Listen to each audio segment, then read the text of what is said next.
আজকের এই অনুষ্ঠানে আমি আরও 4 জন হয়তো উপস্থিত থাকতে পারতেন, তারা নেই। 2 জন আমার আপন সহোদর ভাই যারা চলে গেছেন, আরেকজন আমার বিশেষ বন্ধু যিনি 1963 সালে ইংল্যান্ডে গেছিলেন উচ্চ ডিগ্রি নেওয়ার জন্যে এবং আর ফিরতে পারেননি। তিনি আন্দোলনে অংশ নিয়েছেন, মুক্তিযুদ্ধে ছিলেন, কিন্তু কয়েকদিন আগে তিনি চলে গেছেন। আর উপস্থিত থাকতেন ডক্টর জাফরুল্লাহ চৌধুরী, যার সম্বন্ধে আমরা সবাই জানি, যিনি আমাদের একজন অনুপ্রেরণাদাতা এবং সহযোদ্ধা ছিলেন, যিনি আমাদেরকে যার সঙ্গে আমাদের অন্তত ভালোবাসার সম্পর্ক ছিল। ডক্টর জাফরুল্লাহ চৌধুরী সামাজিক মালিকানায় বিশ্বাস করতেন এবং অনেক প্রতিষ্ঠান করেছেন, কিন্তু সেগুলো সামাজিক মালিকানায়। আমাদের মনে আছে যে শ্রদ্ধেয় অধ্যাপক আহমদ শরীফ একসময় স্বদেশ চিন্তা সংঘ বলে একটা তার বাসাতেই প্রতিদিন ছুটির দিনে রবিবার আয়োজন করতেন বৈঠকের।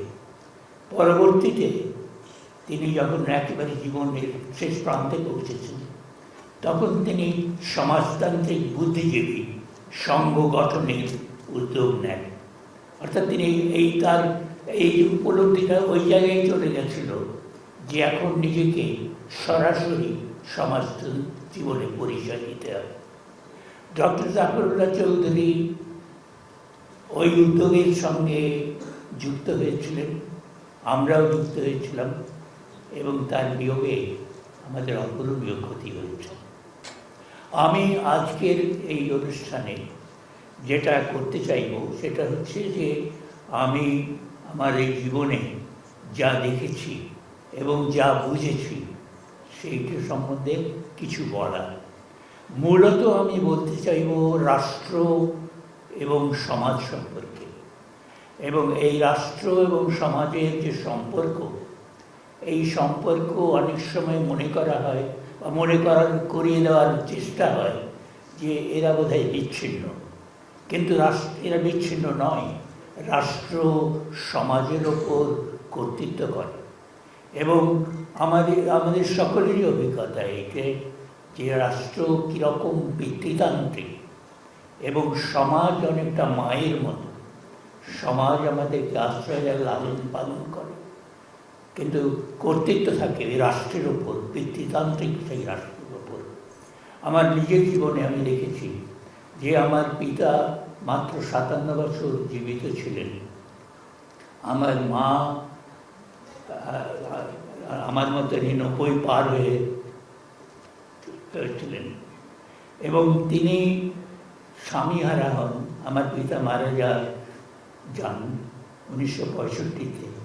তারপরে তিনি 44 বছর একাকী এই সংসার চালিয়েছেন, যত্ন নিয়েছেন সন্তানদের। এবং এইটাই আমি দেখি যে সমাজের এই রকমের ভূমিকা সমাজ রাষ্ট্রের তুলনায় অনেক দীর্ঘস্থায়ী হয়।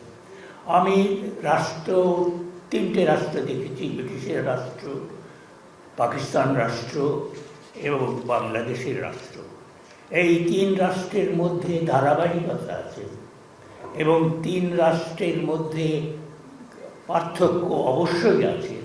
আয়তনে, নামে, পতাকায়, শাসকদের পরিচয়ে আমরা পার্থক্য করতেই অবশ্যই পারব, কিন্তু এই 3 রাষ্ট্রের মধ্যে যে মিল আছে, যে সাদৃশ্য আছে, সেইটার কথাটাই আমাকে বিশেষভাবে বলতে হবে। এবং এই 3 রাষ্ট্রই ছিল ওই যে পিতৃতান্ত্রিক, তো অবশ্যই, সেই সঙ্গে পুঁজিবাদী এবং আমলাতান্ত্রিক। আমি ব্রিটিশের রাষ্ট্রের অভিজ্ঞতার কথাটা বলি। সেই সময় তো আমরা শিশু, এবং ওই শৈশবে আমরা গ্রামেই ছিলাম, এবং তখন এই 50-এর মন্বন্তর হয়েছিল। সেই মন্বন্তরে 35 লক্ষ মানুষ মারা গেছে।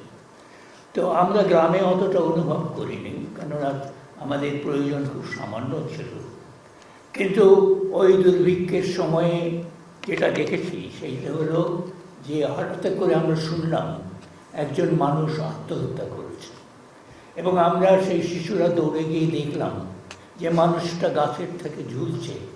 আমরা যে মেলাতে পুতুল খেলা দেখেছি, এরকম পুতুলের মতো ঝুলছে, কিন্তু তিনি আত্মহত্যা করেছেন অভাবের কারণে, ক্ষুধার কারণে। সেইটা একটা অভিজ্ঞতা। দ্বিতীয় অভিজ্ঞতা হলো যে আমরা তারপরে রাজশাহীতে যাই, এবং রাজশাহীতে আমার মা হঠাৎ দেখে যে একটা মেয়েকে নিয়ে এসেছে। আমার মাকে যে কাজে সাহায্য করতেন স্থানীয় এক মহিলা, তিনি একটা বাচ্চা শিশুকে নিয়ে এসেছেন। সেই শিশু কাঁদছে, কোনো কথা বলতে পারছে না, পরিচয় নাই, ফ্রক পরা, এবং ওই যিনি নিয়ে এসেছেন তিনি যে বললেন যে একে ওই জঙ্গলের সামনে হয়তো তার বাবা মা রেখে দিয়ে চলে গেছে। তো আমার মা তাকে নিয়ে নিলেন সাথে করে। ওই মহিলা বললেন আপনি কি নেবেন? মা বললেন না, নেব। তো তিনি, ওই মেয়েটি আমাদের সাথেই রইল। যেহেতু তাকে কুড়িয়ে পাওয়া গেছিল, সেই জন্য মা তার নাম দিয়েছিলেন কুরানি। সেই কুরানি আমাদের সাথে ঠিক বড় হয়েছে। আমার মায়ের মৃত্যুর 2 বছর আগে সে চলে গেছে। তো এই যে দুটো ঘটনার মধ্য দিয়ে দুর্ভিক্ষের যে ছবি দেখলাম, আজকে বাংলাদেশে ওই শিশুদের যে অবস্থা, সেই অবস্থার কথাটা আমি একটু পরে শেষের দিকে বলবো। অবশ্যই আপনাদের সবারই জানা যে শিশু আজকে কী অবস্থায় আছে।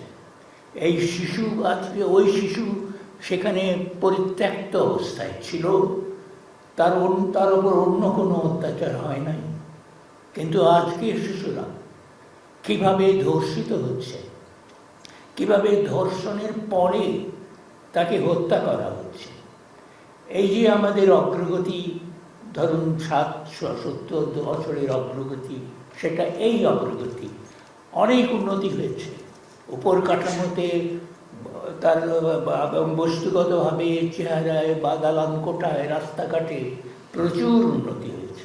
কিন্তু ভেতরে ওই যে শিশু পরিত্যক্ত হয়েছিল 43-এর দুর্ভিক্ষে, আজকে 2026 সালে সেই শিশু ধর্ষিত হচ্ছে এবং তাকে ধর্ষণের পরে হত্যা করা হচ্ছে।